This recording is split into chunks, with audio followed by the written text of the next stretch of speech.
Hello, I'm John and welcome to another Real DIY. This is the first of two videos where I'm going to be talking about how you fix a flat screen television to a wall with a swivelling arm. In this video, I'm going to be chatting about why I bought a particular bracket to hang her 55-inch television and also about a slightly different bracket for a smaller television. In part two, I'll be showing how I actually fitted both of these brackets to the walls, and you'll find a link to that video in the description down below here, and also there'll be a clickable link up on screen at the end of this particular video.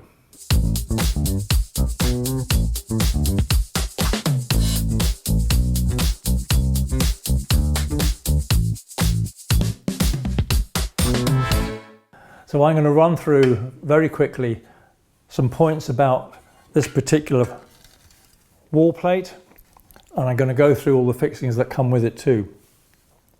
Now, this lady has not just got one television for me to fix, she's actually got a smaller one. She's got a 29-inch television which is going to go in her kitchen, and that has a bracket that's not too dissimilar to this in that it does the same thing. It moves the television out and you can rotate the television left and right, so no matter where you're sitting, you've always got a good view. But for the smaller television that goes in the kitchen, the bracket is smaller and it fixes slightly differently. It's got some small differences which are worth talking to you about. So if you've got to look for a bracket like this for your television, give you some idea of what you want to look out for, because the fixing holes on televisions have different spacings, and I'll come to that in just a minute. Let's run through the bits and pieces that come with this particular bracket.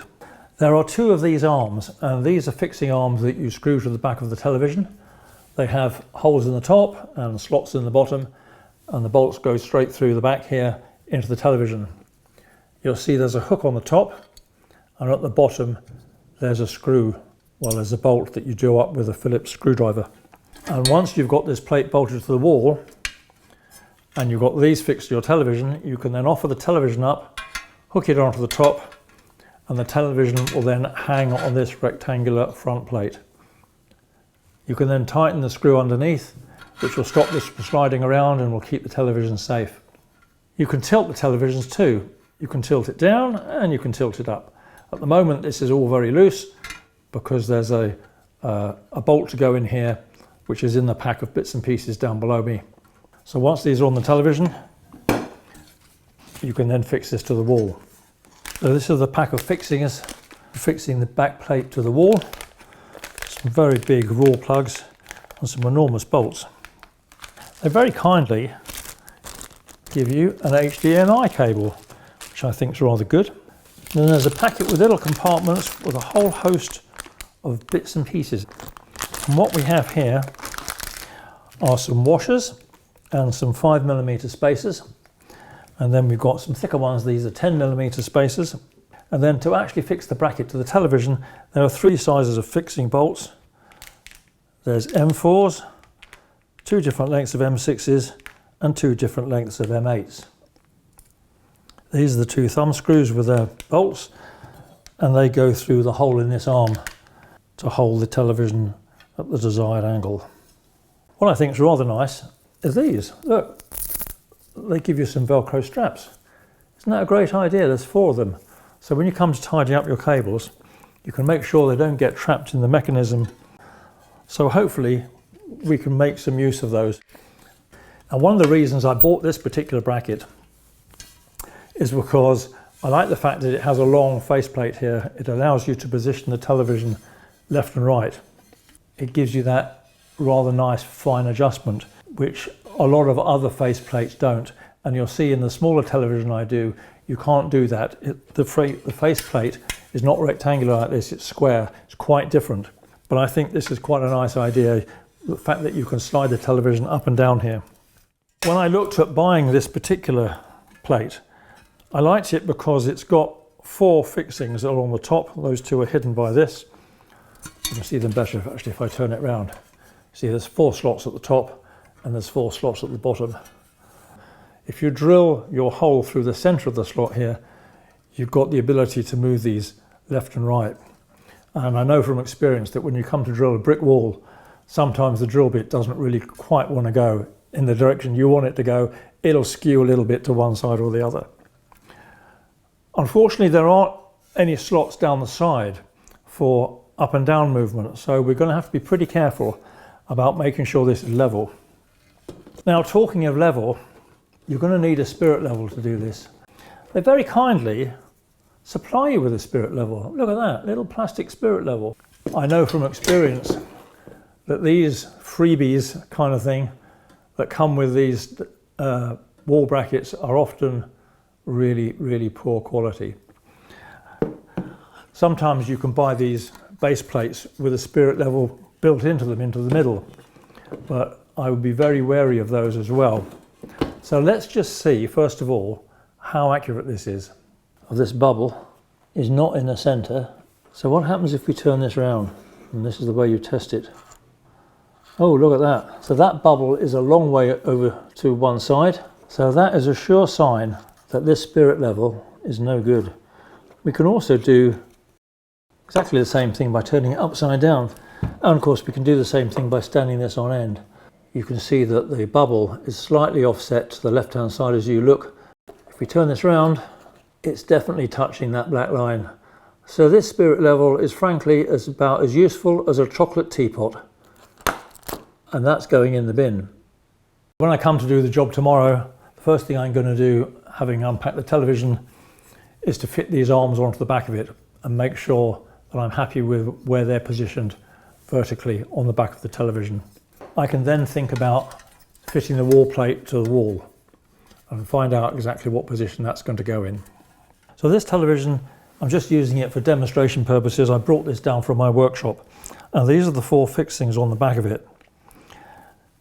Now the spacing between these horizontally and vertically is 100 millimeters, and that's one of the standard sizes that's set internationally. The television I'm going to be fitting tomorrow will probably have 200 by 200 spacing. Bigger televisions can be 300 by 300, and all of these brackets will fit that. So when you come to fit these, you'll line them up with these holes. Pick suitable fixing holes in the bracket.